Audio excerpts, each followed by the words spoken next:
I'm Annie. And I'm Bailey. And we're your associate choreographers of the SpongeBob musical at James Madison University, playing February 27th through March 3rd. What she said.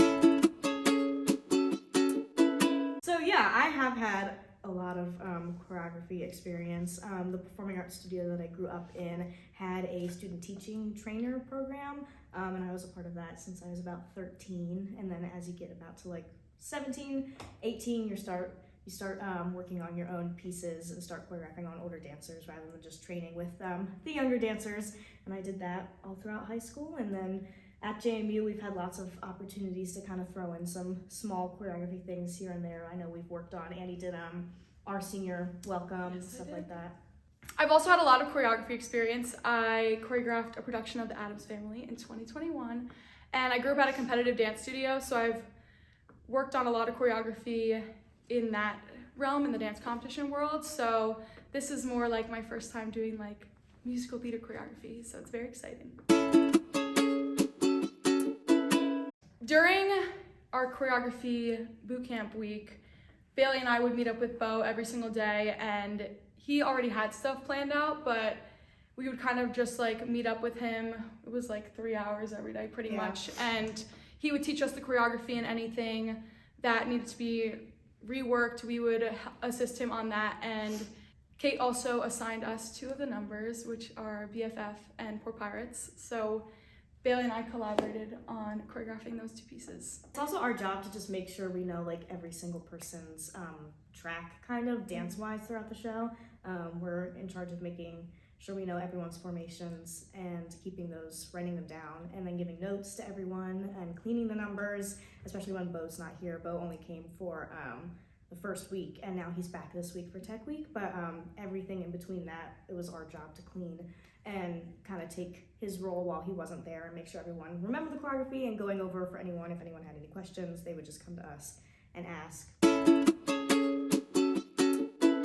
I think the hardest part for us when choreographing was being in a studio space and not being on the stage, because there was a lot less space in some numbers and then a lot more space in other numbers, and then there was the platforms and stuff, so navigating that, and I personally found it difficult. I don't know if it was more like this for you, to like choreograph on bodies that like weren't in front of me at that moment. But one reason why I like really enjoyed working with Bo was because he was so good at like planning out formations, and he just taught me like a lot in how to do that for like future choreography and stuff. Yeah, his brain is crazy. I learned so much from him, and I'm definitely going to take a lot of his techniques when we start doing this on our own, because just the way he worked was just very inspiring to watch. And he was just so good at being able to like just only choreograph on us 2, and just being able to see the rest of the bodies in the space, which that does go along with kind of what we do as associates, is we would help him like remember like everybody that was in that number, and knowing who is where and what. But yeah, just being able to watch him work was definitely very inspiring, but was a challenge for us when he wasn't there, because now that we had all that.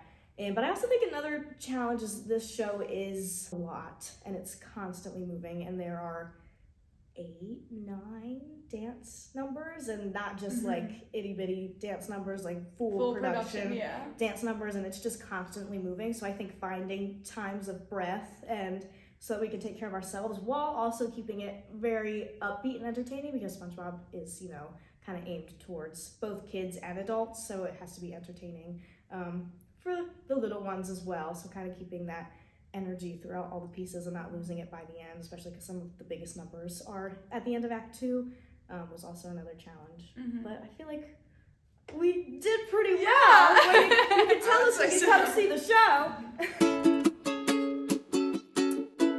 So literally everything is choreographed in this show. Like even the principals, like every single move that they make, Kate has directed them, so it is choreographed. So choreography is like literally the whole show. This is like separate from what we worked on with Bo. Like those numbers are all choreographed also, but every single thing that Kate did on her own is also choreographed. And it's super important to follow that choreography so it matches up with the timing and the music and the comedy of the show.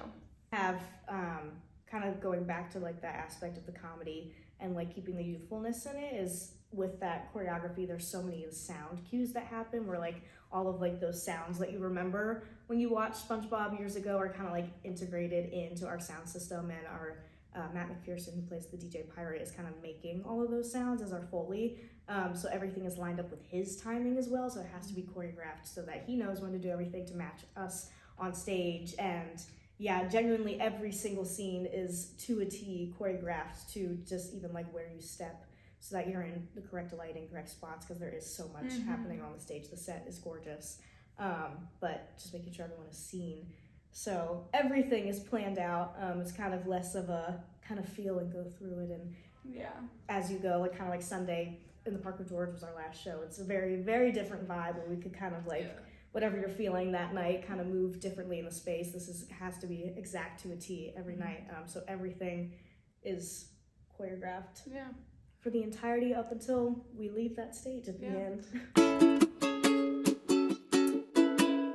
For us, at least, the two numbers that Annie and I choreographed, the one number we choreographed is Poor Pirates, which is it's the opening of Act 2, and it's a little bit of a different vibe than the rest of the show because it's more like audience based, as the characters kind of come from the audience and you're not expecting it. So we definitely pulled a lot of inspiration from like Patchy the Pirate and like all the other pirates that can kind of be seen, and the pirate that's in the opening sequence of the SpongeBob theme song. We definitely looked at a lot of that, and then just kind of thought of things like the pirates from like Peter Pan and like any footage we could find of like those silly little pirate numbers that you remember watching growing up. We pulled a lot of inspiration from that. And then the other number that we choreographed is definitely it's a silly one where we're kind of like making letters on stage, and it just has like a youthfulness feel to it that's kind of just like two kids like playing outside, like when you would, you know, go hang out with your friends in the neighborhood. And we kind of just pulled of like, instead of being like making it as dancey, like if you were two kids trying to make like a bubble bath with your hands, like what would that look like? And that's kind of what we integrated into our pieces, at least, which was really cool because we got to watch. We've watched a ton of SpongeBob episodes throughout this process, which has actually been it's been so nice just to like go back and watch these episodes that I haven't watched in years. It's so nostalgic. It's a good reminder. The show's just a good reminder of just remembering what makes you happy in life.